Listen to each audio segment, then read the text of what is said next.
Bora lá então, Dev, para nossa segunda aula aqui do NLW. E hoje a gente vai entrar em muito mais coisa dentro da aplicação React que a gente começou a desenvolver na aula passada. A gente vai aprender sobre Next, sobre termos como Server-Side Rendering, Static Site Generation, e a gente vai falar um pouquinho sobre como que a nossa aplicação consegue ir para o próximo nível. A gente vai começar a construir alguns componentes também ali do layout da nossa aplicação, como aquela parte do perfil, a parte dos desafios, a parte do countdown. Vai trabalhar bastante com estilização e vai começar a colocar nossa aplicação já nos outros trilhos, numa aplicação, numa estrutura com já melhores práticas, já mais pronta para ir pro mercado tradicional, digamos assim. E aí, então, como eu já falei, o que a gente vai aprender? O que a gente fez na aula passada, só pra gente lembrar? A gente viu todos os fundamentos do React, entendeu o que é uma API, entendeu como que o React funciona, por que a gente utiliza hoje essas estratégias dessas bibliotecas do front-end, né? Por que hoje a gente só retorna dados em formato JSON do back-end e trata a criação da interface sempre no lado do cliente, seja um dispositivo móvel, um iOS, um Android ou a web também. A gente viu também sobre TypeScript, por que a gente vai utilizar aqui durante a semana, e nós começamos a criar o nosso projeto utilizando o Create React App, que é aquela estrutura que já vem com Webpack, Babel, todas as ferramentas necessárias para rodar, para criar um projeto React já de forma invisível, digamos assim, para a gente nem se preocupar com isso. E a gente criou o nosso primeiro componente, o Experience Bar, e aprendeu sobre conceitos de propriedade e conceitos de estado também, que são aquelas informações que a gente armazena dentro do componente que a gente pode manipular. Então a gente usou o conceito de estado lá, criando aquele counter, né, que a gente somava lá cada vez mais um no botão, e o conceito de propriedade, passando lá pro botão o título, a cor dele e tudo mais. E hoje, o que a gente vai fazer? Nós vamos entrar então, primeiramente, nos ensinamentos sobre Next.js, beleza? Eu vou aqui, já que na aula passada eu deixei meu cabeção aqui algumas vezes durante a aula em cima do código, eu vou aproveitar e diminuir já um pouquinho aqui o meu rosto, enquanto a gente começa a pegar alguns conceitos aqui do Next, tá? E vamos lá, o que é o Next antes de mais nada? O Next, ele substitui o Create React App que a gente utilizou lá na primeira aula. Tá, Diego, a gente utilizou, criou o projeto e agora a gente vai jogar fora? Sim, mas na verdade a gente vai reaproveitar o que a gente criou e vai repassar para o projeto novo. Por que a gente vai utilizar o Next aqui durante essa semana? E por que eu estou utilizando o Next para 90% dos projetos que eu estou desenvolvendo com o React hoje em dia? Dado ali uns 10% que às vezes não se aplica ou talvez não tenha como utilizar. Mas o que é o Next antes de mais nada? O Next, ele pode ser considerado um framework em cima do React. Então o React, ele é uma biblioteca de construção de interfaces. O Next, ele traz um conjunto de funcionalidades que a gente repete em todas as aplicações React, que é muito comum a gente ter em várias aplicações React, e traz dentro ali como funcionalidades que já estão prontas para a gente sair utilizando.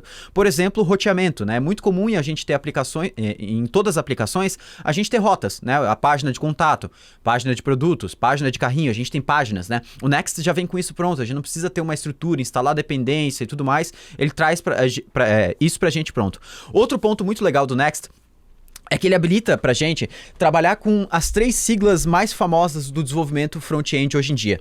SPA, Server-Side Rendering, Static Site Generation. E agora a gente vai entender um pouquinho o que são cada uma dessas siglas aqui, e eu vou utilizar para isso o Whimsical, né? Eu gosto muito de utilizar essa ferramenta para fazer esses wireframes que eu acho que fica mais claro entender. Vamos lá, a gente aprendeu até então a criar uma aplicação com React utilizando o Create React App. Quando a gente usa o Create React App ou uma aplicação React da maneira mais tradicional possível, a gente está utilizando o conceito de SPA. SPA aqui traduzindo é uma Single Page Application. Single Page Application, se for traduzir para o português, uma aplicação de uma só página. Mas como assim, uma só página? O Single Page Application, a forma mais fácil da gente entender o que é isso aqui, é o seguinte: toda a interface ela é construída no front-end. E o que acontece quando a gente muda de uma rota para outra é que a gente consegue manter coisas na nossa aplicação que são repetitíveis entre várias rotas e mudar apenas o conteúdo necessário dessa rota. Então, por exemplo, aqui no Notion, quando eu mudo aqui do dia 2 para o dia 1, a sidebar, ela não mudou nada, ela só mudou ali qual que é o item ativo, mas ela não precisou recarregar. A gente falou sobre isso lá no primeiro dia, ó. A sidebar, ela continua intacta, só muda o conteúdo, que é a única coisa que muda entre as páginas. Então, quando a gente tem esse Single Page Application, essa mudança de rota aqui, ó, ela continua na mesma página, só que só muda o conteúdo. A página é a mesma, muda o conteúdo. Por isso que é Single Page Application, só tem uma página. O conteúdo pode mudar entre as rotas que a gente faz, mas a página continua sendo a mesma, digamos num sentido mais semântico assim. Então, Single Page Application é quando a gente tem quando a troca de rotas, ela ocasiona numa troca do conteúdo, mas não da página como um todo. E aqui o Single Page Application é o que a gente vinha fazendo até então. Então, o back-end retornava os dados pra gente em JSON, certo? A gente ia lá, por exemplo, no nosso back-end, vamos até botar aqui, vou botar o back-end aqui em cima, certo? A gente ia lá no back-end, fazia uma requisição, lá, por exemplo, eu quero a rota de produtos, né? Alguma coisa assim. O back-end devolve pra gente esses dados em formato de JSON, e aí o nosso front-end constrói a interface da maneira que ele achar melhor. Beleza, esse aqui é o primeiro conceito. Qual que é o problema do SPA aqui de uma maneira geral, digamos assim? Isso aqui funciona muito bem para boa parte das aplicações com React. Quando que isso aqui não funciona tão bem? Tanto para React, quanto para Vue, quanto para Angular, tá? Qualquer biblioteca de construção de interfaces no front-end. Hoje, a gente tem, principalmente para projetos que são públicos, por exemplo, blogs, e-commerces, websites, tudo que pode ser acessível por todo o público da web, né? Projetos que precisam ser indexados no Google, por exemplo, nos buscadores e tudo mais, nos motores de busca. Quando a gente utiliza essa estratégia de SPA, a interface da nossa aplicação ela é toda construída no front-end. Ou seja, depois da pessoa carregar a aplicação, no primeiro momento, aí sim a interface é construída. O que isso aqui ocasiona? Eu estou aqui rodando a aplicação que a gente desenvolveu lá no primeiro dia aqui do NLW. Se eu acessar aqui a aba das ferramentas de desenvolvedor aqui, ó, for aqui em Settings, aqui ó, na engrenagem, e lá embaixo procurar por Disable JavaScript, ou seja, eu estou desabilitando o JavaScript do browser. O browser não vai mais rodar a aplicação com JavaScript. E agora, desculpa, se eu der um reload na aplicação, olha o que acontece. Ele só dá uma mensagem: You need to enable JavaScript to run this app. Ou seja, a aplicação não tem nada sem o JavaScript. A nossa aplicação React ela não é nada sem o JavaScript, porque o JavaScript é responsável por tudo. Ele é responsável por ir no back-end buscar as informações de uma possível listagem de produtos, de um usuário logado, por exemplo. Ele é responsável por criar a interface, ele é responsável por tudo na aplicação. E aí acontece que se esse JavaScript estiver desabilitado, a nossa aplicação não tem nada. E aí que vem o ponto. Os motores de busca do Google, não só do Google, do Bing e não só do Bing também, aqueles crawlers que a gente, por exemplo, pega um link, joga no Twitter e aí o Twitter gera uma imagem da nossa página lá, um Open Graph Image, né, que no Twitter não é Open Graph, mas, sei lá, por exemplo, o Twitter, né, aquele embed de compartilhamento, aquilo lá é gerado através de um robô, né, um crawler, ele vai no nosso site e busca informações da página. Só que esses crawlers, tanto do Google, do Bing, do Twitter, do Facebook, qualquer coisa assim, eles acessam a nossa página, mas alguns deles acessam com o JavaScript desabilitado e alguns deles, mesmo com o JavaScript habilitado, não vão aguardar a interface ser construída. Então, quando a gente começa a trabalhar com React, com Vue, com Angular, a gente começa a ter problemas numa outra sigla que a gente chama de SEO, Search Engine Optimization. A gente não consegue otimizar a nossa aplicação para motores de busca. E aí que entra o Next.js. O Next, ele foi feito principalmente num primeiro momento, hoje ele já serve para muito mais coisa, mas num primeiro momento ele foi feito para resolver principalmente esse problema, de conseguir fazer com que as nossas aplicações React sejam indexadas por motores de busca, ou crawlers de redes sociais para realizar embeds ou qualquer coisa assim. Então, vamos entender um pouquinho como que funciona o Next aqui no nosso fluxo. Imagina então que agora a gente tem a nossa aplicação React. O que vai mudar da nossa aplicação que a gente vem construindo até agora? A gente tem o React e tem aqui o nosso back-end, né? Eu vou até separar eles um pouquinho mais, porque agora vai ter uma camada intermediária. O que acontece agora é, o React, quando o usuário acessar, vamos até botar aqui um terceiro pontinho aqui que é o usuário. Então a gente tem o usuário, ou browser, a gente poderia chamar aqui, eu vou botar usuário, porque fica mais fácil a gente enxergar. Usuário. Quando o usuário acessa a nossa aplicação React, quando ele vai acessar aqui a nossa aplicação, o que acontece? Ao invés do React ir diretamente e bater lá no nosso back-end buscando os dados para preencher a nossa interface, o que acontece é que antes do React entrar em cena, a nossa aplicação vai acessar um terceiro carinha nesse... Nossa, Diego, o que tu fez aqui? Dei um um fallback e voltei para a página anterior. Mas vamos lá, vamos voltar aqui. Vamos começar do zero. Quando o usuário vai acessar a nossa aplicação, imagina lá, www.meuecommercemuitolegal.com.br. Quando esse usuário acessar, ele não vai acessar diretamente a aplicação escrita com o React no front-end. Ele vai acessar um servidor intermediário aqui no meio, que é o servidor do Next. A gente vai chamar aqui de Next.js. Esse servidor do Next aqui, ele é feito em Node. Porém, ele não é o back-end da nossa aplicação. O back-end continua intacto, da mesma forma. A API, que nem a gente viu lá, a API que retorna dados dos produtos, dos usuários. Mesma coisa que a gente viu lá na primeira aula. Esse servidor intermediário aqui com o Node, qual que é a responsabilidade dele? Vamos lá. Concorda comigo que o React, o Angular, o Vue, qualquer framework, qualquer biblioteca de construção de interface é feita com JavaScript? Beleza, isso você concorda comigo. Concorda que o Node é a única, e agora tem o Dino, né, que a gente já está se aventurando, mas o Node é a principal forma que a gente tem de conseguir interpretar código JavaScript pelo lado do servidor, pelo lado do back-end e não pelo browser. Então, se o Node consegue entender JavaScript e se o React é somente JavaScript, quer dizer que o Node consegue entender React. Então, o que acontece nesse momento aqui? Quando o usuário acessa o nosso site feito com o Next, que é React também, o Next tem uma camada intermediária, que é um servidor. Esse servidor vai fazer o seguinte, ele vai lá no back-end, buscar os dados da nossa aplicação, por exemplo, a listagem de produtos, que a gente tanto falou anteriormente. Quando ele obtiver os dados ali da listagem de produtos, que é responsável por mostrar, por exibir na tela, ele vai devolver para o nosso front-end o HTML e o CSS pronto daquela tela para ser exibido em tela. Então, se você lembrar, isso aqui parece muito, né? Esse formato aqui, ó, que eu te expliquei, parece muito com aquele primeiro formato que eu mostrei lá antigamente, que a gente usava no WordPress, no Magento, que a gente ainda usa em várias aplicações, que é o formato mais tradicional da web, que a gente tinha o browser lá que acessava o nosso servidor e o servidor devolvia já HTML, CSS e tudo mais. Então, o que acontece é que nesse caso aqui, a gente continua tendo o nosso back-end apenas como uma API, então ele consegue ainda ter clientes como browser, iOS, Android e tudo mais, mas a gente não perde no front-end a capacidade de fazer uma otimização para os motores de busca, que a nossa aplicação seja encontrada pelos crawlers, pelos motores de busca como Google, Bing e pelo aqueles embed que eu falei. Então o Next, ele nada mais é que uma camada intermediária entre o nosso back-end e entre o nosso front-end, responsável por conseguir construir a interface da nossa aplicação por um servidor, por uma camada intermediária, e quando o usuário acessar a nossa aplicação, aquilo já vai estar pronto. Mas é muito bom lembrar que o Next não remove nenhuma flexibilidade e nem adiciona muitas funcionalidades em cima do React puro como a gente já conhece. Ele nada mais é do que um projeto React, e tudo isso que eu mostrei que ele faz para você é tudo automático, não vai impactar no desenvolvimento do seu dia a dia. E você consegue, claro, melhorar esse funcionamento, trazendo mais dados e tudo mais, a gente vai ver um pouquinho sobre isso, mas na grande maioria das vezes, a grande maioria das páginas, ela vai ser totalmente automatizada a esse funcionamento.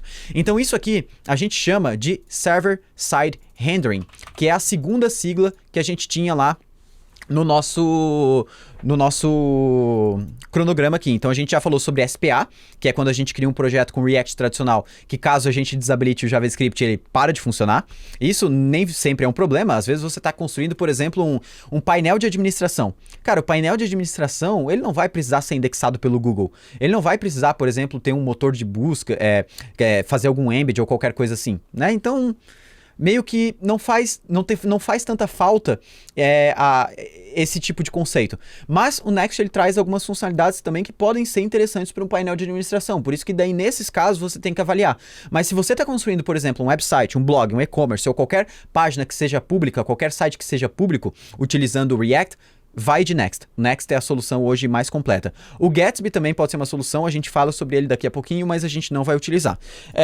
E aí a gente cai para a terceira sigla aqui, que é o que é o Static Site Generation. Então a gente tem aqui, ó, SSR, que é Server Side Rendering, que foi o que fez o Next ficar bem famoso. E aí a gente tem o terceiro, que é o Static Site Generation. O Static Site Generation a gente não vai utilizar muito durante esse NLW. O que eu tô querendo fazer durante os NLWs desse ano, nesse NLW e a partir de agora, é cada vez incluir um conceito novo. Então, por exemplo, nesse a gente vai ver sobre Server-Side Rendering, no próximo a gente vai entrar em Static Site Generation, no próximo a gente entra em autenticação, no próximo... Cara, cada NLW a gente vai entrando numa coisinha diferente, para cada vez a gente ter um projeto legal para tratar de algo diferente. Mas nesse aqui, a gente vai tratar com Server-Side Rendering, mas eu vou te dar só uma geral do que é Static Site Generation.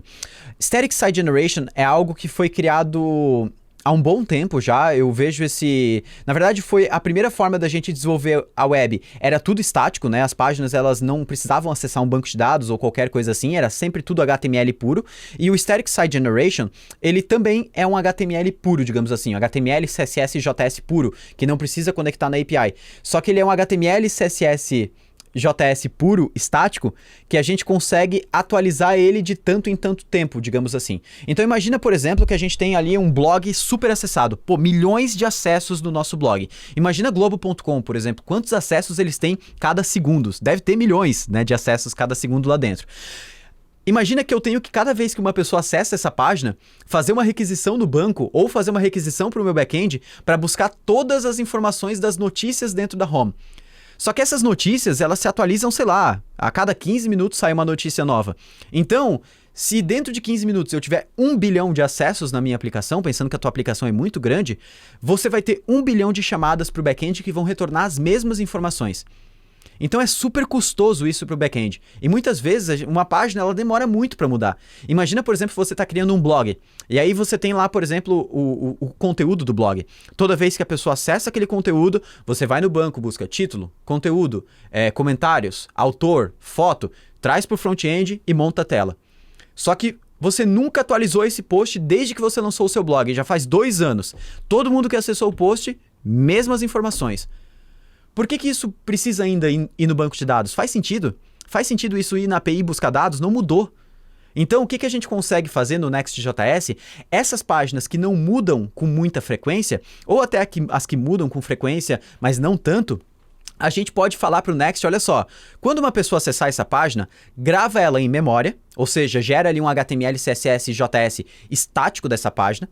Todo mundo que acessar depois disso, no intervalo de 1 minuto, por exemplo, mostra a mesma página. Não vai no banco de dados buscar tudo de novo e atualizar. E o Next faz isso pra gente de forma totalmente automatizada também. E é por isso que o Next tá bem famoso hoje na comunidade React, e é por isso que a gente vai utilizar ele aqui. E como eu falei, a gente não vai conseguir entrar em todos esses conceitos durante a semana. Seria uma loucura, né? Seria uma loucura mesmo, assim. Mas tem vídeo sobre cada um desses conceitos dentro do canal da Rocket City, e você vai conseguir descobrir um pouquinho mais sobre eles lá dentro. Mas a gente vai utilizar algum deles aqui. Então, agora que a gente já viu sobre SPA, Server-Side Rendering, Static Site Generation, fazendo uma breve comparação, então, hoje a gente tem 3 principais maneiras de inicializar um projeto React, as 3 maneiras mais famosas, tá? Claro que existem milhares de outras, mas as 3 principais maneiras são utilizando o Create React App, que aí a gente tem a funcionalidade de um SPA, apenas SPA, perfeito? Não dá para usar Server-Side Rendering nem Static Site Generation com o Create React App. A gente tem o Gatsby. O Gatsby é um framework em cima do React feito especialmente para Static Site Generation. Então ele é muito bom em gerar páginas estáticas. É muito bom quando você vai criar uma aplicação que dificilmente as coisas lá dentro mudam o conteúdo. Então blog, por exemplo, você lança muito post e os posts nunca são atualizados, o blog funciona super bem. E a gente tem o Next, né? Eu vou até botar o Next aqui dentro. O Next, ele é um conjunto. A gente consegue ter Static Site Generation, Server-Side Rendering e Single Page Application, tudo em uma única aplicação. E é por isso que hoje muita gente está utilizando o Next para a criação das suas aplicações. Não que o Gatsby não seja interessante, eu tenho particularmente, a gente tem aplicações em Gatsby aqui dentro da Rocket, super interessante. Create React App também, a gente pode utilizar ele em vários lugares ainda, mas como eu falei, hoje 90% das aplicações que eu estou criando pessoalmente estão utilizando o Next e eu vejo cada vez mais o mercado caminhando para esse lado também. E agora o que a gente vai fazer? Até faltou um item aqui. Nós vamos migrar nosso projeto para Next.js. E aí como é que a gente vai fazer isso? Aqui, ó, eu tô aqui no nosso projeto que a gente construiu dentro do terminal, lembra?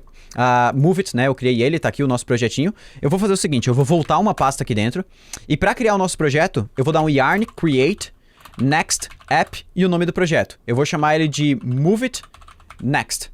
Perfeito? Só botar um if ali no meio pra gente conseguir diferenciar qual que é o projeto com next e qual não é. E aqui eu não preciso passar template, não preciso passar nada. Lembrando só, se você estiver usando npm, npx create next app. E aí o create aqui, ele tem um hífen aqui no meio. Então, npx create hífen next app e o nome do projeto. Vou aguardar aqui o projeto ser criado. E aí a gente já vai fazer o seguinte, a gente vai migrar aquilo que a gente desenvolveu no projeto com create react app, só copiar e colar. Não precisa fazer mais nada além disso, para dentro do Next. Mas vamos dar uma olhadinha aqui na estrutura do Next, antes da gente sair fazendo essa migração. Olha só, a estrutura do Next ela é muito semelhante com a estrutura que a gente tinha lá no Create React App. Então a gente continua tendo Node Modules, a gente tem aquela pasta Public que a gente viu lá anteriormente, uma pasta Styles aqui que o Next traz pra gente, que é só arquivo CSS, nada mais, uma pasta Pages, e aqui já começa a aparecer algo novo, a gente já vai ver o que é isso aqui. Package.json, aquelas coisas que a gente já via. Para ficar mais simples, vou deletar aqui o readme, a gente não vai utilizar. Pasta styles vou deletar também. Pasta public aqui tem um fav com uma Vercel, uma logo aqui, eu vou remover, isso aqui não, a gente não vai utilizar. Pasta pages, vou remover a pasta API, não vamos utilizar ela agora. Mais para frente a gente vê um pouquinho o que é isso. E aqui agora a gente tem um index, que é o arquivo principal da nossa aplicação. Então lá na nossa... O que é esse index aqui? É a homepage da nossa aplicação. Lembra que eu falei que o Next ele traz pra gente uma funcionalidade de navegação? Então, o que acontece é que essa index aqui vira home do nosso site. Quando a pessoa acessar a aplicação, é isso aqui que ela vai ver. Todo esse HTML que tá aqui dentro. Então, para ficar um pouquinho mais fácil, eu vou deletar todo o HTML que tem aqui dentro, tudo. Vou deixar apenas um H1, hello world. Vou tirar todas as importações aqui em cima também. Perfeito, simples, a gente não vai mudar mais nada aqui dentro. Arquivo underline app. .js. O que é esse arquivo aqui? Esse arquivo aqui é um arquivo para a gente conseguir reaproveitar uma estrutura prévia entre todas as páginas da nossa aplicação. Então imagina, por exemplo, que você tem uma sidebar. Essa sidebar ou um cabeçalho, essa sidebar ou o cabeçalho estão em todas as páginas. Não muda, está em todas as páginas. Então a gente coloca a nossa sidebar aqui dentro desse componente aqui. Porque esse componente é algo que fica por volta de toda a aplicação. E cada outro arquivo que a gente tem aqui dentro das páginas são as diferentes páginas da nossa aplicação. Então, por exemplo, lá pensando no Notion aqui, né? Essa sidebar aqui, ó, e esse cabeçalho aqui em cima, eu colocaria dentro do app, porque eles são fixos, eles vão ficar em todas as páginas.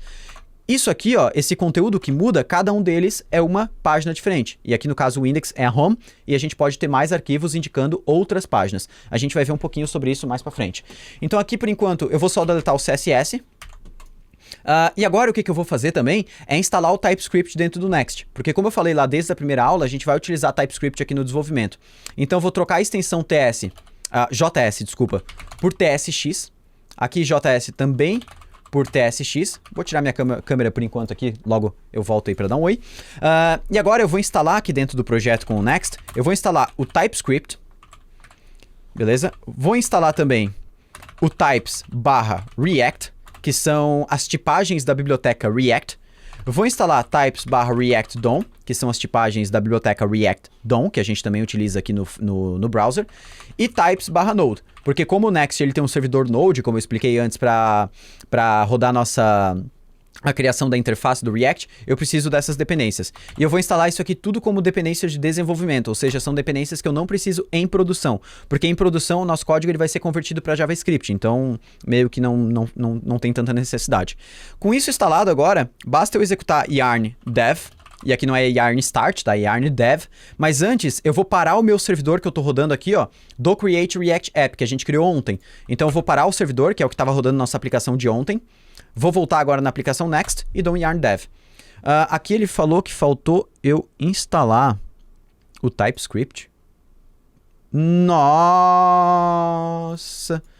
Eu instalei com o nome errado. Então deixa eu remover TypeScript. TypeScript eu instalei. E vou instalar TypeScript. Agora sim, como dependência de desenvolvimento. Perfeito, e dou um yarn dev. E agora o nosso projeto já está rodando na porta 3000. Então eu posso ir lá no browser, localhost 3000 e tá lá, nosso Hello World. E agora o que muda? Olha só que delicinha. Vou até voltar minha câmera aqui para você pegar minha reação junto aqui. Quando eu dou um inspecionar elemento aqui na página, vou lá no Settings e venho aqui e... Opa! E Meu Deus, deixei muito grande. Vou desabilitar aqui o JavaScript, deixa eu achar ele aqui. E vou dar um F5 na tela. A nossa aplicação continua funcionando normalmente. a gente continua com Hello World. Por quê? Porque esse Hello World aqui, ele veio pronto lá daquele intermediário que é o servidor do Next. Então, quando a gente acessou a nossa aplicação, a interface ela não foi construída no front-end. Essa interface no front-end ela vai continuar sendo construída para as próximas páginas que a gente carregar, o próximo link que a gente clicar, ações que a gente fizer na tela, mas a primeira vez que a gente acessa a aplicação escrita com Next, a primeira página que a gente acessa, ela é criada por um servidor Node, que processa a nossa aplicação, a nossa interface, e devolve HTML, CSS e JS pronto para ser utilizado pelo browser. E é por isso que a gente consegue ver o resultado da nossa aplicação, mesmo quando o JavaScript está desabilitado. E isso é muito incrível do Next. E vamos lá, eu vou agora começar a migrar algumas coisas do projeto anterior aqui para dentro. Então o que eu vou fazer? Eu vou jogar esse projeto Next aqui de um lado, beleza? E vou pegar o nosso projeto aqui com o Create React App e vou jogar aqui ele do outro lado pra gente ir migrando algumas coisas aos poucos, tá? Então eu tô com os dois projetos aqui dentro, beleza? Vou começar fazendo o seguinte, vou criar uma pasta SRC no projeto que eu criei com o Next, vou jogar a pasta Pages para dentro de SRC, para ficar mais semelhante com a estrutura que a gente tinha antes. Vou pegar a pastinha Components que eu tinha na estrutura antes, vou arrastar para dentro da pasta SRC, beleza? Então ele já fez uma cópia aqui, ó. Vou arrastar a pasta Styles aqui para dentro também. Então, para dentro da pasta SRC. Show. Agora que a gente já tem aqui os nossos styles, os nossos components, o que mais falta aqui para a gente puxar lá de dentro? Nós temos aqui dentro do nosso app essa estrutura bem básica aqui, né? Então, eu vou copiar mais ou menos essa estrutura. Na verdade, eu não vou copiar essa estrutura aqui, eu vou jogar lá na pasta, na Pages, dentro do Index, que é a nossa home. Eu vou jogar isso aqui, ó, que a gente tinha, beleza? O Experience Bar aqui, vou fazer a importação. Então é só eu escrever parte do nome aqui, ele já deve sugerir aqui a importação automática. Então ele já fez a importação lá em cima, ó. Perfeitinho. Deixa eu ver o que mais que eu posso puxar daqui de dentro. Falta os estilos globais. Esses estilos globais eu vou colocar lá naquele underline app que eu te falei antes. Porque os estilos globais, eles são para todas as páginas. Então eu vou colocar sempre... Tudo que é algo que vai repetir em todas as páginas, fica aqui nesse underline app. Eu vou importar aqui, styles global. É global? Global.css. Vou salvar aqui agora, então a estilização também já está finalizada. Aqui no index não tem nada. Faltou só a nossa fonte, né? Essa fonte Inter. A fonte Inter e aquela outra fonte com nome esquisito que eu não consegui pronunciar da última vez, que eu acho que é Rajani, beleza? Eu vou copiar também, então, esses dois links aqui, ó, da fonte. Perfeito, eu vou copiar, ó, essas duas linhas do link aqui e eu vou fechar a aplicação Create React App agora que a gente não vai mais utilizar ela. E agora, onde é que a gente coloca esses links, né, pra gente conseguir ter essa fonte customizada? Vamos lá, tem algumas formas que a gente pode fazer isso aqui dentro do Next. A primeira forma delas, a gente pode ir aqui no index, que é a nossa home, digamos, da página. Nós podemos importar de dentro de Next /head um componente chamado head, e aí eu posso botar ele em qualquer lugar da página e colocar as minhas importações de fonte aqui dentro. Só é importante aqui nessas importações de fonte, como a gente está dentro do código JSX agora, que é aquele HTML escrito dentro do React, a gente colocar aquela barrinha aqui no final, ó, em toda tag que ela não tem conteúdo. Então beleza, já salvei, já sumiu todos os erros aqui, e agora eu vou tentar acessar a minha aplicação para ver como é que ela tá. Então vamos lá, deu um errinho aqui dentro, no such file directory, eu vou reiniciar a minha aplicação. Então cancelei, yarn dev novamente, volto aqui no app, F5, e tá lá. Nossa aplicação está funcionando. Já está a Experience Bar lá aparecendo. Show de bola, tudo que a gente tinha antes. E agora isso aqui está funcionando via Server-Side Rendering. Então eu posso acessar, o Google pode acessar a minha aplicação que ele vai conseguir ler tudo que está na tela. Isso é muito legal. E agora isso aqui foi uma forma da gente utilizar as fontes, né? Como eu falei. O que é essa tag head aqui do Next? Essa tag head, tudo que a gente colocar dentro dela, o Next automaticamente vai colocar lá no head do nosso HTML. Então se eu vim aqui inspecionar o código e procurar aqui, ó, tá lá, ó, tá vendo o nosso link aqui, ó, com a fonte? Tá dentro da tag head aqui, ó. Ele coloca automaticamente, ele faz digamos, um portal ali das informações que a gente coloca daqui de dentro, lá para dentro do head. Mas como essa parte aqui das fontes, ela é algo que eu quero repetir em todas as páginas, posso fazer o seguinte, posso pegar esse head e mover lá para dentro do nosso app, porque lembra que eu falei que o app, ele vai ser algo que vai ser exibido em todas as telas. Mas, ao invés de fazer isso aqui, eu vou utilizar uma outra funcionalidade do Next, que é o seguinte. Quando a gente estava lá na nossa aplicação com Create React App, lembra que dentro da pasta public a gente tinha um index.html que a gente podia mexer na estrutura do documento lá, que tinha aquela div ID root, que tinha aquele meta, char7 UTF-8, né? Então, eu podia mexer naquele HTML mais raiz ali do nosso projeto React. Aqui no Next, por padrão, eu não posso mexer nesse arquivo. Se eu quiser mexer nesse arquivo, eu tenho que criar um arquivo chamado underline document.tsx aqui dentro das minhas páginas. E aí esse arquivo aqui, ele precisa ter uma estrutura que é o seguinte.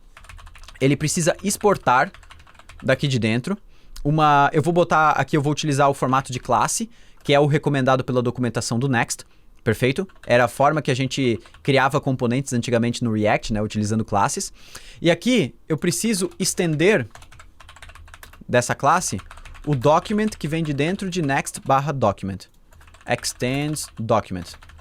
Isso aqui é uma coisa que eu não decoro, tá? Isso aqui eu vou copiando de um projeto para outro. Tem coisas que a gente simplesmente não decora no dia a dia, né? O pessoal acaba, poxa, Diego, mas é muito código é muita coisa para ficar decorando essas coisas assim. Mas eu particularmente não decoro, né? Eu faço em um projeto e depois eu saio copiando. Inclusive agora eu tô olhando pro meu outro monitor aqui e eu tô copiando as coisas que estão escritas ali dentro, porque é realmente muita coisa para decorar sempre. E agora o que eu vou fazer aqui dentro? Eu criei um método render e um return. Aqui eu vou retornar o HTML daquele documento. Então aqui ficaria, por exemplo, todo o HTML, o head, né, da nossa aplicação e tudo mais. A única diferença é que aqui, ao invés da gente usar essas tags que são do HTML, a gente vai importar de dentro aqui, ó, do document, as tags HTML com H maiúsculo, head, de dentro do próprio document aqui, ó, body, e vamos importar também um carinha chamado, body não, a gente vai importar main e um chamado next script. Essas quatro aqui. E agora aqui eu vou trocar então por HTML com H maiúsculo. O head, vou botar o head com H maiúsculo também. Aqui dentro eu coloco aquelas nossas fontes lá, ó. Opa, deixa eu tirar aqui. As nossas fontes, lá o Inter e o Radiani. Agora eu vou colocar um body aqui embaixo. E aí dentro do body eu só preciso colocar duas coisas. Main, esse main aqui é onde ele vai mostrar a nossa aplicação. No caso o nosso app, ali as nossas páginas. E next script, que são alguns scripts que o Next injeta na nossa aplicação de forma totalmente automatizada. Então, agora aqui, ó, se eu precisar mais alguma coisa no head da minha aplicação, que vai se repetir em todas as páginas, é só eu colocar aqui dentro. Por que eu coloquei no document e não coloquei no app, né? Porque o document, ele carrega uma única vez numa visita do usuário na nossa aplicação. Então, independente de quanto que o usuário navegue na nossa aplicação, o document carrega uma única vez. Então, as fontes, elas vão ser carregadas uma única vez. Tudo que está no app, toda vez que o usuário acessar uma página diferente, digamos que ele é reaproveitado, mas ele é recalculado. Ele é reaproveitado, porém ele é recalculado. Então, ele gera um processamento a mais. Então, aqui no document eu coloco tudo que é estático, tudo que vai se manter em todas as telas, independente de quais eu for acessar. Eu vou salvar aqui o document, vou salvar aqui os outros arquivos e eu posso ver que a minha aplicação vai estar funcionando igual ela já estava antes, com as fontes, tudo funcional. E agora sim, a gente vai partir para começar a criar mais componentes aqui dentro do nosso app, já que agora ele já está estruturado. Essa é a estrutura que eu utilizo para os meus projetos no mundo real. E agora a gente vai começar então realmente desenvolver mais funcionalidades aqui para nossa aplicação. Como eu falei, o perfil, o countdown. Então, bora lá que até o final da aula ainda tem muita coisa massa para a gente ver. Agora que a gente já terminou de migrar aqui o projeto com Create React App para o Next, faltou mais uma coisinha que é muito legal a gente saber aqui dentro do Next, que é na utilização do CSS. O Next, ele vem com uma biblioteca, uma forma da gente utilizar CSS dentro do React que se chama CSS Modules. O que são os CSS Modules? É uma forma da gente conseguir fazer com que um CSS só esteja disponível para um único componente. Assim, ele nunca vai afetar o restante dos outros componentes na aplicação. Por exemplo, todo CSS que a gente faz para Experience Bar é um CSS que ele deveria estar disponível só para Experience Bar. Se qualquer outro componente da minha aplicação tentar utilizar as mesmas classes que eu uso no Experience Bar, não deveria ser possível. Isso acontece muito em projeto grande. Quem já trabalhou com um projeto grande, com CSS, sabe que daqui a pouco tu não sabe mais de onde que está vindo o CSS que está afetando aquele componente, que está deixando aquele elemento com um texto maior ou qualquer coisa assim. Então, o que a gente vai fazer? Eu vou aqui dentro da pasta Styles, eu vou criar uma pasta chamada Components, e dentro dela eu vou criar um Experience Bar .module.css. Esse module CSS, ele é importante para a gente utilizar os CSS modules, como eu falei. E aqui de dentro agora eu vou pegar tudo que tem do Experience Bar. Aqui, ó, e vou jogar aqui pra dentro. Eu só vou fazer o seguinte, eu não vou usar hífen, tá? Eu vou usar um estilo camel case. Então, no lugar de hífen, eu boto o B maiúsculo. Então, ele vai ficar assim, ó, nesse formato. Experience bar com o B maiúsculo. Vou fazer isso em todos os casos aqui embaixo. E aqui no current experience também, ó. Vou botar com o E maiúsculo. Então, a gente não usa hífen nesse caso, usa só o camel case certinho. Beleza, salvo isso aqui agora. Agora eu vou lá no meu global, já tirei o CSS daqui de dentro, o resto eu vou salvar. Vou lá no meu componente experience bar. E agora aqui dentro eu vou importar. Agora eu vou dar um nome, então vou dar import styles from .. styles components o nome experience bar.module.css. Fechou. E agora aqui nas classes, ó, o que eu vou fazer? Ao invés de dar um nome só em texto para ela, por exemplo, experience bar, eu vou remover, coloco chaves, porque eu quero colocar uma variável JavaScript aqui dentro, e coloco styles, ponto, o nome da classe que eu tenho lá dentro do meu CSS, no caso experience bar, então fica styles.experience bar, exatamente assim. E aqui no current experience também, ó, dou um styles.current experience, beleza? Salvo isso aqui agora, volto lá na minha aplicação. Aqui, ó, no F5 tá tudo funcionando. E agora se eu der um inspecionar elemento aqui, ó, visualizar o HTML que foi gerado aqui, ó, a gente pode ver que ele colocou uma classe, tá vendo? Uma classe diferente, ó, experience bar, underline, experience bar, que é o nome do componente, underline experience bar, que é o nome da classe no CSS, underline um hash qualquer. Ele gerou isso aqui de uma forma automática para que o CSS que a gente aplicar na experience bar nunca invada outros elementos da nossa aplicação, nunca impacte em outros componentes da nossa aplicação e que ele fique exclusivo a esse escopo desse componente. Então a gente aprendeu mais uma coisa legal no React, que são os CSS modules.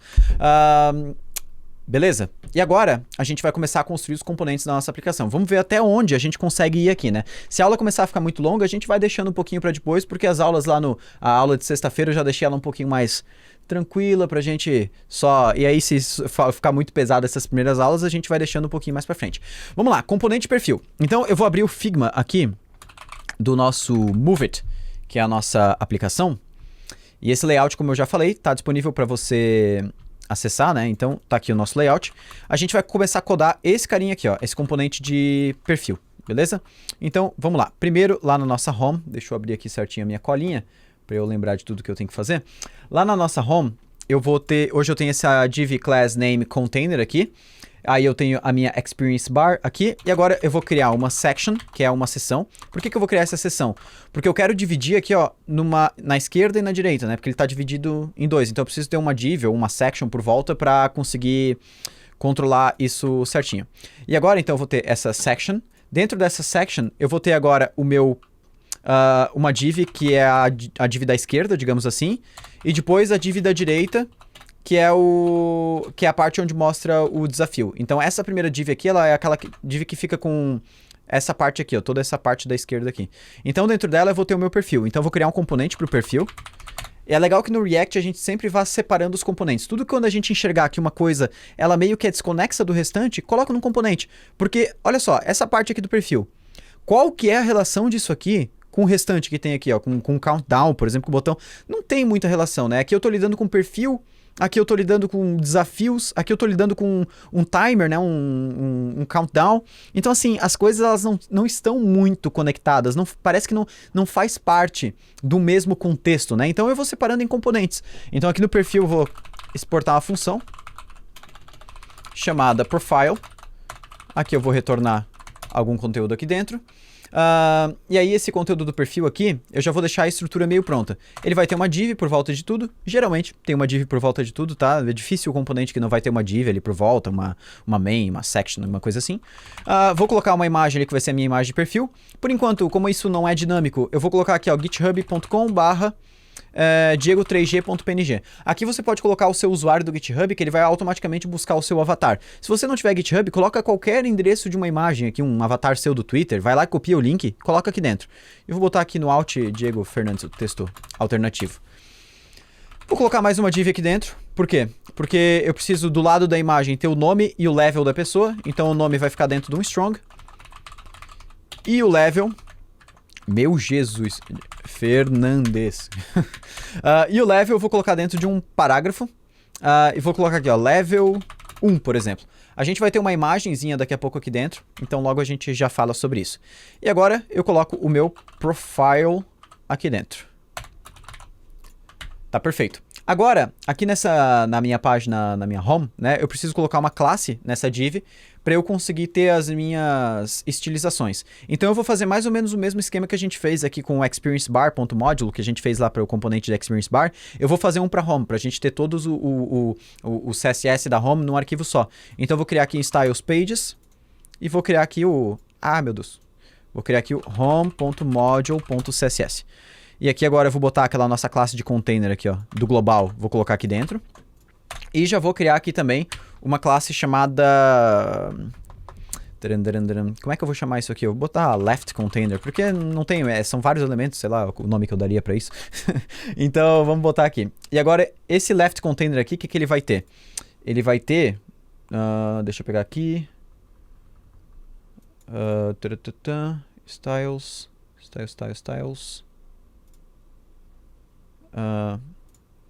Peraí que eu me perdi aqui. No CSS. Esse carinha aqui, na verdade, eu não vou estilizar ele por enquanto. Eu vou pegar o container e vou estilizar aquela section que está dentro dele.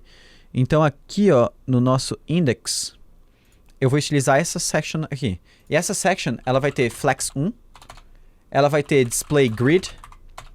Grid template columns. Um FR, ou seja, eu quero ter duas colunas que têm um tamanho por igual, elas vão ocupar o mesmo tamanho, digamos que 50% do tamanho lateral horizontal é possível. E eu vou botar um gap entre elas de 6.25 rem. Então é um espaçamento entre elas. 6.25 rem vai dar 100 pixels no desktop, e ele vai diminuindo conforme a gente está numa tela menor. E eu vou dar também um align items... Align Content, na verdade, Center. Isso aqui vai fazer com que todo o conteúdo do grid seja alinhado ao centro verticalmente. Se você nunca trabalhou com grid ou flexbox, talvez isso aqui esteja um pouquinho esquisito para você. Mas tem conteúdo também no canal da Rocket City sobre isso. E, cara, grid é uma delicinha, assim. Depois que você começa a trabalhar com esse CSS mais moderno, digamos assim, não tem mais como voltar atrás. E eu, ainda mais que sou da época do float left, do float right, na verdade, eu sou da época antes disso. Eu sou da época que a gente criava sites só com tabela. Eu não sei se tem alguém aí que é dessa época. Se tiver, pode se prontificar, mas eu criava todos os sites com tabela, cara. Tabela. TR, TD, meu Deus. Tá, vamos voltar aqui pro nosso... Aqui a gente já tá mais ou menos com a aplicação aparecendo. Algumas coisas ficaram bugadas aqui porque nós precisamos voltar lá na nossa home.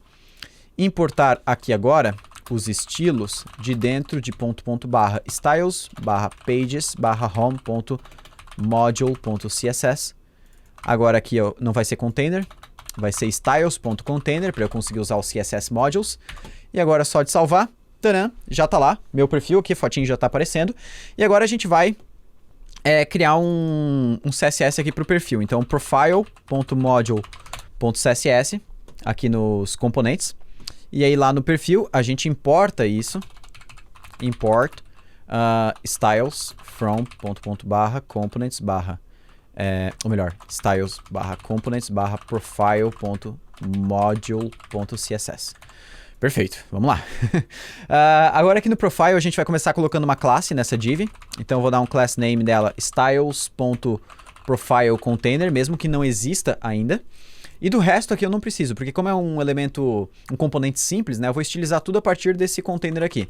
Vou lá no meu estilo agora do profile, crio o meu profile container aqui agora, e eu vou começar dando estilo, display flex para ele e align items center, perfeito? Vou dar aqui também um profile container img, a gente vai dar um width de 5.5 rem, height 5.5 rem, e nós vamos dar aqui também um border radius de 50% na imagem.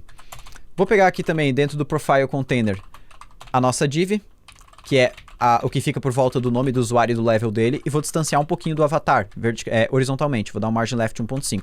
Vamos ver como é que tá ficando isso aqui. Olha ali, já dá para começar a visualizar, né? Agora eu vou pegar aqui também o nosso profile container. Dentro da div, o nome do usuário, ele vai ter um font size... Oh, meu Jesus! Font size 1.5 rem, que vai ficar 24 pixels no desktop. Font weight 600, um pouquinho maior que o padrão. E o color aqui eu vou usar var title, né? Então eu posso continuar usando as variáveis do CSS. E aí o var title aqui é um cinza mais escuro, né? Vou copiar isso aqui, ó, e vou estilizar agora o P também, que é o parágrafo. E vou dar aqui um font size 1 rem, margin top 0.5 rem. Perfeito. Agora a gente vai pegar, vai salvar, vamos ver como é que ficou. Beleza? O nosso perfil já está praticamente pronto. O que a gente tem agora são algumas imagens. Né? Então, se a gente for lá no layout, a gente vai ver que aqui tem uma imagenzinha, aqui tem outra. Tem vários lugares que o Thiago acabou colocando algumas imagenzinhas, né? E eu já deixei essas imagens prontas e eu vou deixar para você fazer download desses assets prontinhos só para sair utilizando. Então, aqui, ó, você vai colocar dentro da pasta public os arquivos que eu vou deixar como download aí dos assets dessa segunda aula. Então, é só vir aqui e pegar os arquivos e colocar eles aqui dentro. Ó. Eu deixei para você um favicon, que é essa logo aqui para a gente usar como favicon, né? A logo do Move It mesmo, que está em SVG, que daí a gente não consegue ver. Um som de notificação em MP3, que a gente vai usar mais para frente. E vários ícones em SVG. Level Up, aqui tem vários ícones que a gente vai utilizar. E agora, o que eu vou fazer? Aqui no nosso Level 1, aqui ó, antes do Level 1, eu vou colocar uma IMG, que é o nosso íconezinho de level ali. E aqui eu vou botar basicamente icons barra level.svg. Então, uma das coisas que é legal da gente saber aqui no Next é que todos os arquivos que ficam dentro da pasta public, eles são públicos, eles são visíveis publicamente. Então, só de eu colocar aqui no endereço, por exemplo, icons/level.svg, ele já vai entender que a imagem está dentro de public, icons, level, svg. Beleza? Então, todo arquivo de imagem, arquivo público, a gente vai colocar diretamente aqui dentro. Aqui no Alt, eu posso botar level, salvo isso aqui agora, volto lá e já tá ali, ó. Só tá um pouquinho estranho porque ele tá muito colado com o texto. Então a gente vai voltar lá no nosso CSS aqui do perfil. Então deixa eu fechar aqui que eu tô com um arquivo demais aberto já. Profile, Module CSS. Vou copiar aqui. Vou estilizar a imagem que tá dentro aqui do nosso parágrafo ali, que é o level, né? E vou dar um margin right 0.5 rem, que equivale a 8 pixels no desktop. E aí a gente já tem aqui o nosso componente do perfil finalizado e a gente pode ir para os demais componentes aqui. Vamos lá, a gente já fez o componente de perfil, vamos para o componente de Completed Challenges, que é esse carinha aqui, ó, com desafios completos. Então a gente vai criar aqui mais um componente, Completed Challenges.tsx. A gente vai de dentro dele exportar uma função, Completed Challenges, que retorna um HTML, que dentro vai ter uma div e por aí vai. Esse carinha aqui, Completed Challenges, a estrutura dele vai ser super simples também. É uma div e dentro só tem dois textos. Eu vou botar os dois no spam, desafios completos, e um outro texto que é quantos desafios estão completos. Vou botar aqui, sei lá, 5 por enquanto, só pra gente testar. E aqui novamente, vou criar agora um arquivo de estilo, completedchallenges.module.css, perfeito? Vou importar esses estilos aqui dentro. styles/components/completedchallenges.module.css. E aqui na nossa div, por volta de tudo, eu vou botar um class name e vou chamar aqui de styles.completedChallengesContainer. O nome aqui, tanto faz, tá? No final das contas, tenta deixar só o mais descritível para você conseguir entender o que é aquilo ali. E agora eu vou começar a fazer os estilos aqui do Completed Challenges, que também é bem simples. Vou botar aqui um display flex, align item center, justify content space between, né, que eu quero que cada um fique para um canto totalmente, um para a direita e um bem para a esquerda, aqueles textos que eu tenho dentro. Margin 3.5 rem vertical, horizontalmente nada. Padding bottom 1 rem. E aqui a gente vai botar também uma border bottom 1 pixel solid D7, D8, DA. Aqui a gente não vai usar variável, porque é uma cor que o Thiago usou só em um lugar da aplicação. E aqui eu vou dar um font weight 500, que é o tamanho do texto que eu quero dentro desses carinhas aqui. E agora eu vou pegar aqui o spam que eu tenho dentro desse Completed Challenges, porém apenas o primeiro spam, ou seja, o spam que vai ficar para a esquerda. Vou dar um font size de 1.25 rem, beleza? O último spam, que é o spam que fica para a direita, o font size vai ser um pouquinho maior, 1.5 rem. Salvo isso aqui agora, e agora lá na minha home, lá no Pages Index, eu vou aqui abaixo do Profile importar o Completed Challenges. Olha, ele já dá a importação, a opção de importar automaticamente aqui no Visual Studio Code. Se o seu não der, só fazer a importação sem problemas nenhum. Salvo aqui, voltamos lá e já estamos ali, ó, desafios completos, já bem parecido aqui com com o que a gente tem aqui no layout, né? Já tá bem semelhante. Só isso aqui que ele tá com font weight 500. Vamos ver se isso aqui tá respeitando font weight 500, font inter. É isso aí mesmo, né? Deixa eu ver se ele tá pegando a fonte inter certinho. Inter. Eu acho que ele não tá carregando a fonte inter, hein? Deixa eu dar uma olhada aqui no head da minha aplicação. Ele não tá carregando. Já lembrei por quê. Quando a gente criou esse arquivo document aqui, a gente precisa reiniciar a aplicação, tá? Senão ela não funciona, o novo document. Então agora que eu reiniciei, ó, volto para a aplicação do F5. Agora sim, rapaziada. Agora a gente já pode ver que ele já ficou um pouquinho mais negrito assim, né? Porque isso aqui é da fonte inter. Perfeito, a gente já terminou mais um componente na nossa aplicação, que é o Completed Challenge. E agora a gente vai pro primeiro componente mais complexo da aplicação, que é o Countdown, que é esse componente aqui, e agora a gente vai começar a ter um funcionamento legal. Agora a gente vai entrar em umas coisas do React que são sensacionais, que é realmente fazer isso aqui funcionar. Eu vou ter 25 minutos aqui, ou 30 minutos, e eu preciso que o countdown vai descendo, né? 24:59, 24:58 e por aí vai. Então agora a gente vai entrar numa parte bem legal. Mas antes, eu vou fazer a estrutura, o CSS e tudo mais. Então, bora lá. Vou começar criando um componente aqui, vou chamar ele de countdown.tsx export function countdown return, e aqui novamente uma div por volta por enquanto. Já deixa eu copiar esse nome aqui, ó, porque eu vou criar um estilo countdown.module.css já para deixar pronto, e aqui eu já vou deixar importando styles from styles components countdown.module.css. Então a gente já tem a estrutura pronta, né? Geralmente quando a gente vai criar um componente, a gente vai seguindo esse mesmo formato. Aqui no countdown, novamente, eu vou ter uma div por volta de tudo. Eu vou colocar nela já um class name styles.countdownContainer. Eu gosto de utilizar essa nomenclatura container quando é algo que fica por volta de tudo. E aí dentro eu vou começar primeiramente fazendo só essa parte aqui, tá? Depois eu faço o botão. Vamos fazer só isso aqui, só o reloginho ali. Eu vou começar tendo uma div, eu vou deixar a div assim sem classe nenhuma. Eu vou botar um span nela. Isso aqui vai representar um minuto, então eu vou começar no minuto 25. E eu coloquei, veja que eu não botei 25 direto, eu botei cada um dos números dentro de um span separado, tá? Isso aqui a gente vai ver depois por quê, mas isso aqui é para facilitar no meu CSS, na estilização. Porque aqui, ó, eles têm uma separação entre eles e não vai ser tão fácil se os dois estiverem no mesmo span, tá? Acredite em mim, eu já fiz isso aqui antes e o código da aplicação eu já desenvolvi antes e eu sei exatamente como que tá. Vou botar um span aqui abaixo da div que vai ter um 2 pontos, que vai representar esses 2 pontos aqui no meio, ó. E aí eu vou ter novamente uma div com 00, que representa os minutos, tá? Então, por enquanto, é só isso que a gente vai ter. Salvo isso, volto lá no meu CSS aqui. E aqui a gente vai começar a fazer a estilização. Vou pegar aqui o countdown container. Vou começar colocando aqui toda a estilização. Vou dar um display flex, align item center. E aqui eu vou botar font family, aquele nome que eu não sei falar, que é Rajani, eu acho que é isso aí. Font weight 600. E vamos dar aqui um color var title, beleza? Vou salvar isso aqui e agora eu vou lá no meu index e já vou colocar o componente de countdown aqui dentro para eu ver como é que ele está ficando. Então já coloco aqui, ó, fez a importação automática, salvo, volto lá na aplicação, tá lá, ó, 2500, tá vendo? Já tá aparecendo lá. Só que agora a gente tem que continuar aqui na nossa estilização, que essa aqui vai um pouquinho mais para frente. Vou pegar agora dentro do countdown container, a div, as primeiras divs que vem dentro dele, eu vou dar um flex 1, display flex também, align items center, justify content space evenly, a gente já vai ver como que isso vai ficar no fim do dia, background var white.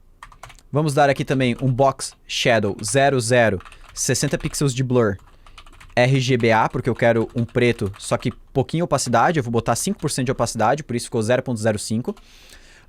Border radius 5 pixels, font size 8.5 rem e text align center. E agora, vamos ver como é que ficou. Olha lá.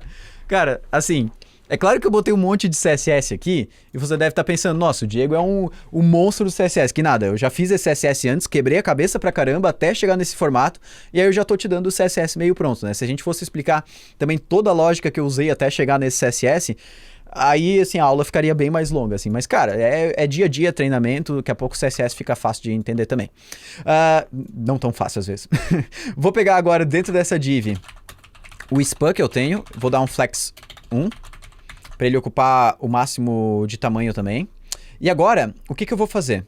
Eu vou fazer o seguinte, aquele span que está direto dentro do countdown, que é exatamente esse span aqui, ó, dos 2 pontos, quando eu boto esse maior, ele não vai pegar esses spans aqui dentro, porque eles estão dentro de uma div a mais, né? Então ele só pega o primeiro nível de filhos. Eu vou pegar esse span aqui, vou dar um font size 6.25 rem e vou dar um margem nele de 0.5 rem, ó, para ele fazer esse efeito aqui já de distanciamento. E agora o que eu vou fazer? Dentro dessa div aqui, ó, de cada uma dessas divs, essa aqui e essa aqui, eu vou fazer o seguinte, eu vou pegar o primeiro span que eu tenho dentro delas, que é o primeiro número, no caso o 2 e o 0, e vou dar um border right 1 pixel solid F0, F1, F3. E vou pegar o segundo span, que é o last child, que representa aqui e aqui, e vou trocar a border para left. Então ele vai dar esse efeito aqui no meio, ó, e é exatamente o que a gente tem aqui, ó. Então a gente já pode ver que o nosso countdown está muito fiel ao layout, né? Então a gente pode dizer já que a gente praticamente finalizou o elemento aqui de countdown. E agora falta o nosso botão que a gente vai fazer aqui. E aí, finalizando o botão, a gente já pode partir para o funcionamento da nossa aplicação, né? Então a gente vai terminar o elemento de countdown e aí a gente já pode ir para a parte mais funcional do countdown em si. E aí vamos ver se dá tempo. Se der tempo, a gente continua, vai fazendo essa parte do countdown, senão a gente repassa para amanhã e vai cada vez melhorando o nosso app aqui. Vamos lá, agora então para a gente desenvolver o componente botão, só antes disso, eu vou fazer o seguinte. Aqui na minha home, eu vou definir um título para a página, que hoje está escrito localhost 3000. E aí, se a gente lembra lá do comecinho, eu posso importar head de dentro de next barra head. E aí eu coloco head aqui em qualquer lugar. E dentro eu posso colocar tags que eu colocaria no head de um HTML, por exemplo, title. Eu posso escrever, por exemplo, início. E botar aqui uma barrinha reta, move it, que é o nome da aplicação, move it, botar assim. Se eu salvar isso aqui agora, ó lá, já fica início move it. Para colocar o favicon, eu vou colocar no document, porque o title ele é por página, por isso que eu coloquei aqui na home só, e não botei lá no document. O favicon é igual em todas, então vem aqui, ó, coloco um link, favicon, aqui ele é favicon png, não é ico, e aqui o image barra png também. E aí, agora eu salvo, dou um F5 na aplicação, ou melhor, eu acho que eu tenho que fechar e abrir de novo aqui, ó. Aí ele aparece, ó. Aí já tá lá o nosso favicon, então a gente já tem aqui a nossa aplicação mais legal. E agora a gente pode ir aqui pro botão do countdown. O botão do countdown, especificamente, ele vai ficar abaixo aqui dessa div countdown container, né? Só que eu vou manter ele dentro do componente countdown. Então, eu poderia colocar mais uma div aqui por volta, por exemplo, dessa forma. E aí colocar o botão aqui embaixo. Então, deixa eu pegar aqui, countdown, deixa eu pegar aqui o botão. Ele seria um button, type button. A gente vai botar aqui nele, por exemplo, uma class name, que vem lá de dentro dos estilos. Eu vou chamar de start countdown button. Esse vai ser o nome da classe. E aí dentro dele vai ter escrito iniciar um ciclo. Eu vou chamar só de countdown button, não precisa ser start countdown, só countdown button. Se eu salvar isso aqui agora e voltar lá, a gente pode ver que ele já apareceu ali embaixo, né? E agora, eu vou lá então no nosso countdown, vou criar aqui o nosso countdown button, e eu vou colocar algumas estilizações para ele. Vou começar com width 100%, height 5 rem, margin top 2 rem, display flex. Vamos dar aqui também um align items center, justify content center, né? Porque eu quero que o texto dentro do botão totalmente alinhado ao centro. Border 0, eu quero tirar aquela borda que o HTML coloca por padrão. Border radius 5 pixels. Agora, para finalizar aqui, um background com o fundo blue, né? Então vou usar aquela variável CSS que a gente declarou que se chama blue. E a cor do texto vai ser var white, que é texto branco. Font size 1.25 rem. Font weight 600. E aí, agora a gente pode ver que já ficou o botão ali. Vários CSS que no final dá certo, né? Se fosse assim no mundo real, tava lindo, né? Geralmente tem que ficar testando e trocando 1000 vezes. Mas agora o nosso botão, eu vou só fazer um efeito de hover nele, quando a gente passa o mouse por cima, né? Então eu vou pegar esse botão aqui, ó. Quando eu dou um hover nele, eu vou trocar o background dele para var blue dark. Salvo. A gente pode ver que já deu. Só para ficar um pouquinho mais suave, eu vou fazer um transition de background color em 0.2 segundos. Então, toda vez que a background color desse botão mudar, ele vai fazer uma transição que dura 0.2 segundos, uma transição linear. Então, aqui, ó, já fica bem mais massinha. E agora, então, a gente já está com toda a parte do CSS e a parte dos componentes pronta dessa parte aqui da aplicação, né? Então, a gente já fez tudo isso aqui. Agora, falta realmente o funcionamento. Quando eu clicar nesse botão, ele começar a realizar um countdown aqui. E hoje, a gente vai fazer, digamos, metade desse funcionamento. Vamos lá. Eu tinha colocado aqui o componente countdown, e aí a gente fazer a funcionalidade de countdown em si. Vamos fazer hoje metade dessa funcionalidade. Vamos deixar uma parte para amanhã, para a gente não criar tudo hoje, porque senão a aula vai acabar ficando muito longa. Então, vamos começar aqui dentro do nosso componente de countdown. Olha só o que eu vou fazer aqui. Deixa eu só pegar minha colinha aqui. Eu vou começar fazendo o seguinte, tá?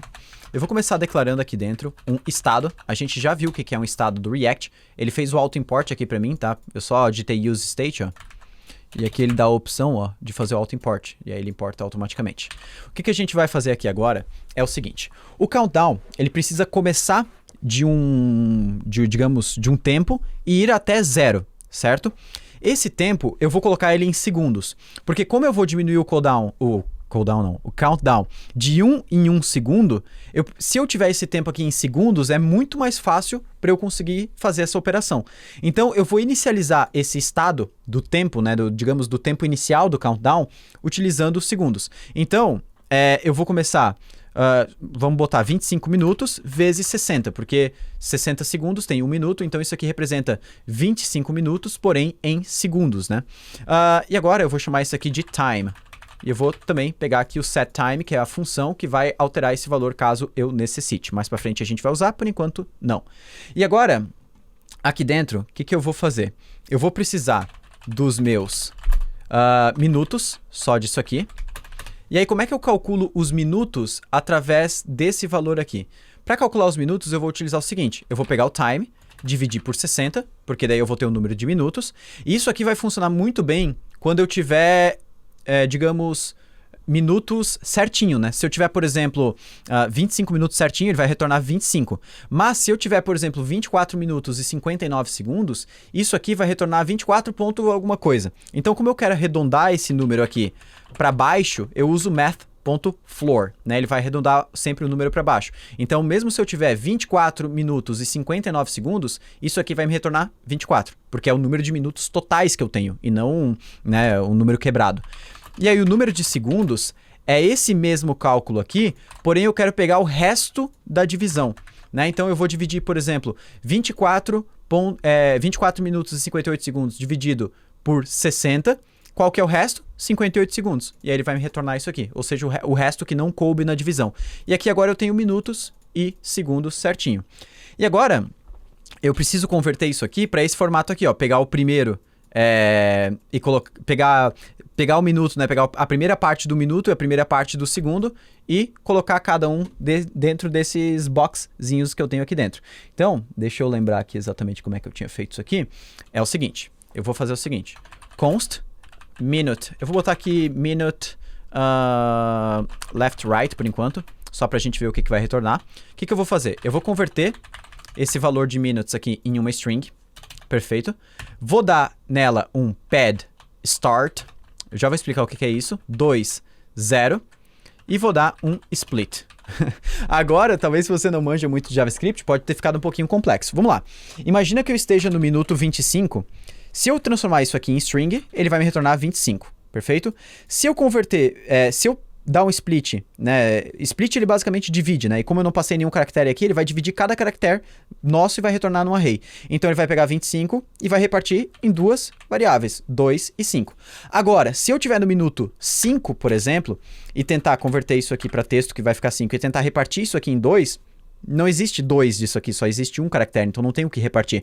Por isso eu usei esse pad start. O que ele vai fazer? Ele vai verificar se a nossa string não tiver 2 caracteres, ele vai preencher o restante para esquerda, ou seja, pad start no começo, com 0. Então ele vai pegar, vai botar aqui 0 no 5 e depois vai repartir isso aqui em 0 e 5. Como esse split aqui devolve pra gente um array com a primeira posição, com o primeiro caractere e com o segundo caractere, eu posso desestruturar esse array usando JavaScript, ou seja, eu coloco colchetes no lado esquerdo, pego o lado esquerdo do minuto e o lado direito do minuto, ou seja, minute left, minute right, o primeiro caractere do minuto e o segundo caractere do minuto. Vou fazer a mesma coisa com segundos, tá? Então pego seconds aqui, ó, e aí eu pego second left, second right. E aí agora eu vou preencher essas variáveis aqui dentro. Então no 2 aqui vai o minute left, no 5 vai o minute right. Aqui vai o second left e aqui vai o second right. Perfeito? Salvo isso aqui agora, voltando na minha aplicação, tem que estar 25. Se eu começar agora com 23 minutos ao invés de 25, ele já mostra 23. Então, a gente já tem mais ou menos o funcionamento que a gente quer. O que a gente quer agora? Quando eu clicar no meu botão, eu quero fazer com que esse count comece, esse time aqui comece a reduzir 1 segundo, 1 segundo, 1 segundo, 1 segundo. Então, o que a gente vai fazer aqui agora? Eu vou criar uma função aqui dentro chamada start countdown. E aí eu vou executar essa função aqui, ó, quando a gente clicar no nosso botão. Então eu vou só estruturar melhorzinho aqui, ó. On click start countdown. Então deixa eu tirar essa notificação chata aqui. E agora, o que eu vou fazer dentro dessa função aqui de start countdown? A gente vai começar criando um estado aqui dentro chamado active. E esse estado aqui, ele vai armazenar se o nosso countdown está ativo ou não. Ou seja, se o countdown está acontecendo ou se ele está parado, se ele está pausado, digamos assim, que é como ele começa, como ele inicia, né? Então, no começo, o nosso countdown não vai estar inicializado, ele vai estar, não vai estar ativo, né? O usuário precisa clicar no botão para ele ficar ativo. Então, quando ele clicar nesse botão, eu vou dar um set active como true. E agora a gente vai aprender uma funcionalidade muito massa do React, que é o use effect. O use effect é um hook de dentro do React, que como o próprio nome dele já diz, é um hook pra gente, uma função pra gente disparar efeitos colaterais. O que são efeitos colaterais dentro da programação? Efeitos colaterais são quando algo mudar ou quando algo acontecer, eu quero executar alguma função, eu quero disparar algum efeito colateral. Então, o use effect, ele funciona da seguinte forma. Eu vou colocar ele aqui em qualquer lugar da aplicação, pode ficar aqui, por exemplo, use effect. E aí esse use effect, ele recebe 2 parâmetros, beleza? O primeiro parâmetro é o que eu quero executar. E isso sempre vai ser uma função. E aí eu posso passar numa arrow function. Segundo parâmetro do use effect é quando que eu quero executar isso aqui. Então, eu quero executar uma função sempre que o valor de active mudar. Então, se eu passo a variável active aqui dentro desse vetor, que a gente chama de array de dependências do use effect, o que vai acontecer é que toda vez que que o valor de active mudar, ele vai executar essa função. E aí, se eu colocar um console log aqui dentro, teste, ou colocar, por exemplo, console log active, só de salvar isso aqui, voltar no navegador, vou lá no inspecionar elemento, aba console, e olha lá, ele deu false no primeiro momento, porque a função active, o valor de active vem como falso, e aí quando eu clico no botão, ó, ele troca para true, beleza? Como agora eu clicar de novo, ele não vai mudar de true para true, né, porque já é true, então ele não dá novos console logs, mas a gente já tem essa funcionalidade. E agora aqui dentro, o que eu vou fazer? Se eu estou com o countdown ativo e o time é maior que 0, ou seja, se o time não chegou a 0 ainda do meu countdown, olha que maracutaia louca que a gente vai fazer aqui dentro. Eu vou fazer um set time out, ou seja, eu quero que algo aconteça depois de um tempo. Eu vou executar uma função depois de 1 segundo. O que função que eu vou executar depois de 1 segundo? Eu vou reduzir o time em 1 segundo. Ou seja, eu vou dar um set time em time menos 1. Ou seja, eu vou tirar 1 segundo cada vez do meu countdown. Maluco isso, né? Vamos ver isso aqui como é que é. Olha só, vou salvar. Venho aqui na minha aplicação e vou dar iniciar ciclo. Olha só. Tá vendo que ele mudou para 24.59? 24.59? Só que ele não continuou, né? Porque isso aqui executa apenas uma única vez. Então, o que eu vou fazer aqui agora? Além de executar isso aqui, quando o active muda, eu vou executar isso aqui também quando o time muda. E agora que vem a mágica disso aqui e o porquê que isso aqui é tão interessante. Quando eu coloco isso aqui para executar, quando o time muda, o time está sendo mudado aqui dentro. Ó. Então, cada vez que 1 segundo mudar do meu tempo, seja, eu estou 24.59, quando ele mudar para 24.58, ele vai executar isso aqui de novo. Ele vai verificar, o active ele ainda está ativo o countdown? Tá. O time é maior que 0? É, porque eu estou em 24.58. Então vai lá e reduz mais 1 segundo. E depois mais 1 segundo. E depois mais 1 segundo. Isso, como demora 1 segundo para acontecer, eu tenho o countdown. Então eu salvo isso aqui agora, volto na minha aplicação, dou iniciar ciclo e olha lá, a gente já tem o countdown funcional na nossa aplicação. Isso aqui é puramente JavaScript, tá?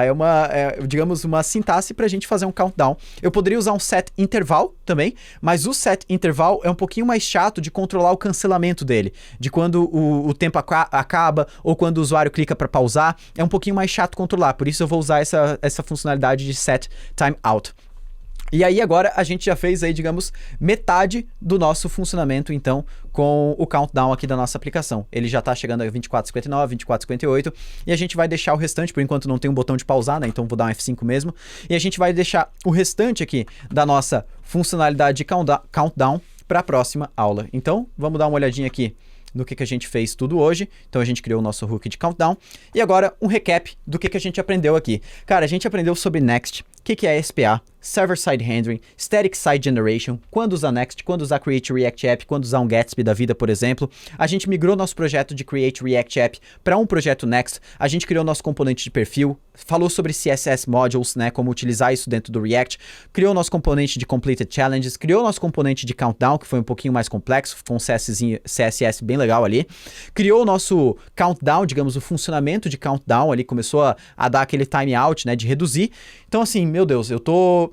Ao mesmo tempo que eu tô, digamos, cansado de estar aqui gravando com a garganta e tudo mais, eu tô muito feliz no resultado que a gente chegou, porque eu nunca passei um conteúdo gratuito de tanta profundidade num evento aqui da Rocket City. E até o 5º dia desse evento, você ainda vai ficar muito impressionado com tudo que a gente tem, impressionado ou impressionada com tudo que a gente tem para passar aqui de aprendizado. Antecipando um pouquinho o que a gente vai ver já na próxima aula, a gente vai terminar essa funcionalidade do countdown e vai inicializar a funcionalidade de desafios que a gente tem aqui dentro. Então, sempre que o countdown chegar a 0, libera um novo desafio para a pessoa, dá uma notificação, dá um sonzinho ali. Quando a pessoa completa o desafio, ela ganha o level, então a gente já vai começar a criar essas funcionalidades que estão mais profundas aí. Então, tá ficando muito, muito, muito massa a nossa aplicação. E agora eu vou liberar o código do dia, né? Deixa eu pegar minha colinha aqui de qual que é o código do dia, porque eu não gosto de deixar aqui. Perfeito. O código do dia é, anotem aí, Jornada Infinita. Esse aqui é o código do dia,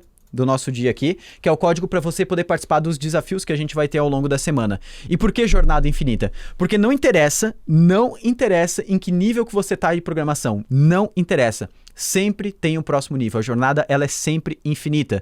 Por isso, você nunca vai chegar um momento na sua carreira que você vai falar, poxa, já sei o suficiente. Não existe isso. Eu tô há 10, 11 anos e conheço gente que está há 30 anos na área e continua todo dia estudando, porque a jornada, ela é infinita. E a nossa jornada aqui nessa semana, ela não vai parar depois desses 5 dias. Você vai pegar esse aprendizado que você teve nessa semana, vai levar daqui pra frente, porque a jornada é infinita. E é isso aí. Outra coisa só pra gente lembrar, bora pra comunidade. Entra lá na comunidade, manda tuas dúvidas, manda o que você achou dessa aula. É muito importante pra gente ter o seu feedback lá, pra saber se a gente tá no caminho certo ou não. Então entra na comunidade, faz networking, conversa com as outras pessoas, ajuda as outras pessoas, manda suas dúvidas. A comunidade é gratuita, é online, o Discord tem para celular, tem para desktop, tem web, meu Deus, então assim, é só entrar lá e interagir com todas as dezenas de milhares de devs que estão lá dentro. Então é isso aí, pessoal, eu vou ficando aqui na segunda aula, amanhã a gente tem mais código, então te vejo aqui no mesmo horário, no mesmo local.